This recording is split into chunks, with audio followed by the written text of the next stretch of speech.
Hello students. पिछले lecture में हमने बात की थी डिफरेंट टर्म्स जो रिलेटेड थी मैटर एंड आवर सराउंडिंग से। यानी हमने इफेक्ट देखा था टेम्परेचर का और प्रेशर का डिफरेंट स्टेट ऑफ मैटर्स पर। हमने एक ग्राफ ड्रा किया था जिसमें हमने चेंज किया था सॉलिड को लिक्विड में, लिक्विड को गैसियस स्टेट में, फिर गैसियस स्टेट हम डायरेक्ट सॉलिड स्टेट में चेंज किया था। और डिफरेंट हमने जो टर्म्स आने यहाँ पे फिनोमिना हुए थे उनको वर्डिंग दी थी। जैसे जब सॉलिड डिफ्यूज हुआ था यानी मेल्ट हुआ था तो उसे मेल्टिंग प्रोसेस कहा था हमने। उसके बाद लिक्विड को जब हमने बॉईल किया तो बॉइलिंग प्रोसेस हुई वो। और वेपर्स जब या फिर गैसेज सॉलिड में कन्वर्ट हुए तो उसे सब्लिमेशन प्रोसेस कहा था हमने।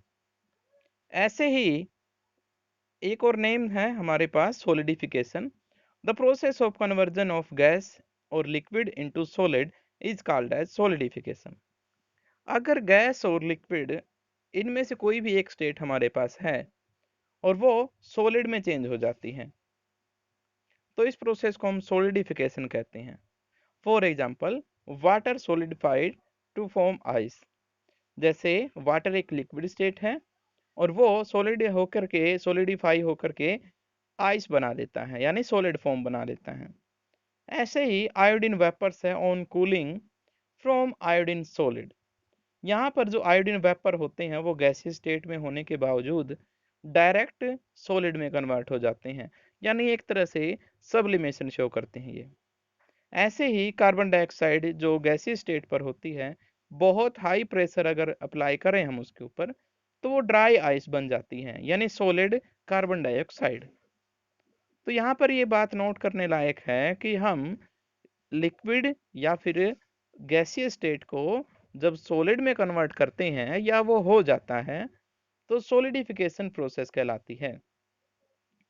उसके बाद हम बात करते हैं इवेपोराइजेशन की। इससे पहले मैं आपको रिमाइंड करा देता हूँ कि वेपोराइजेशन क्या होता है। कुछ कंडीशन यहाँ पर मैं बताऊंगा जो अलग होती हैं इवेपोराइजेशन में। वेपोराइजेशन एक आर्टिफिशियल टर्म है और इवेपोराइजेशन एक नेचुरल टर्म है। वेपोराइजेशन का मीनिंग समझते हैं पहले। मान लीजिए हमारे पास एक सॉलिड है, पानी ही मान लेते हैं। उसको हमने टेम्परेचर अलाउड किया, मतलब अप्लाई किया उसके ऊपर टेम्परेचर। टेम्परेचर इंक्रीज करने से क्या होता है, वो उसमें बल्क फिनोमेना होता है और पूरे के पूरे वाटर सिस्टम में से पार्टिकल की एनर्जी इंक्रीज होना स्टार्ट हो जाती है और इतनी इंक्रीज हो जाती है कि वो सिस्टम को छोड़ करके बाहर वेपर स्टेट में चले जाते हैं। ये कब हुआ? जब हमने आर्टिफिशियली टेम्परेचर उसको प्रोवाइड कराया। लेकिन इवेपोराइजेशन में इसका अपोजिट होता है। यहाँ पर हम टेम्परेचर अप्लाई नहीं करते। टेम्परेचर एनवायरनमेंट का इंक्रीज होता है कंटिन्यूसली। और कुछ और कंडीशन होती है, आगे पढ़ेंगे, वो फैक्टर्स कहलाते हैं। उन कंडीशन की वजह से और टेम्परेचर जो एनवायरनमेंट का बढ़ा है, जबकि वेपोराइजेशन में किसका बढ़ा था? सिस्टम का। हमने खुद बढ़ाया था आर्टिफिशियली। और इवेपोराइजेशन में एनवायरनमेंट का टेम्परेचर बढ़ता है एक्सटर्नल फैक्टर से। उसकी वजह से भी पार्टिकल के पास, जो लिक्विड के पार्टिकल्स हैं, वो इतना चेंज हो जाते हैं, उनके पास इतनी एनर्जी आ जाती है कि वो अलग हो जाते हैं उस लिक्विड स्टेट से और वेपर्स में कन्वर्ट हो जाते हैं। तो इसको मैं एक बार टर्म वाइज पढ़ता हूँ। It is a process in which liquid changes into vapours naturally. ये वो प्रोसेस है जिसमें लिक्विड वेपर्स में चेंज होता है। For example, water changes into vapours if it is left uncovered. जैसे पानी वेपर्स में चेंज हो जाता है जब हम इसको खुला छोड़ देते हैं। Wet clothes dry up because water gets evaporated.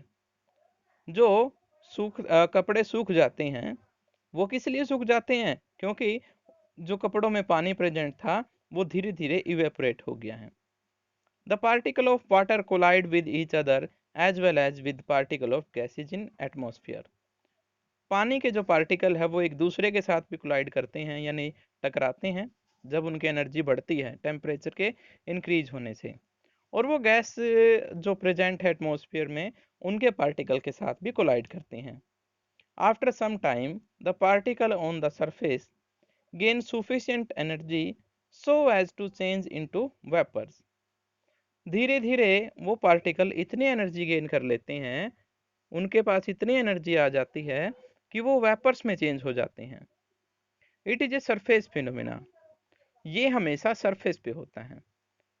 I repeat, vapours bulk phenomena था, वेपोराइजेशन, और evaporisation is a surface phenomena, सिर्फ सरफेस पे होगा ये।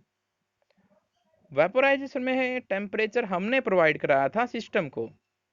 इवेपोराइजेशन में टेम्परेचर अपने आप बढ़ता है बाय एक्सटर्नल फैक्टर, और वो भी सिस्टम का नहीं, आसपास के एनवायरनमेंट का। तो इस तरह से चेंज होते हैं। ये कुछ फैक्टर हैं जो अफेक्ट करते हैं इस इवेपोराइजेशन को। जैसे डेंसिटी यहाँ पर एक फैक्टर है।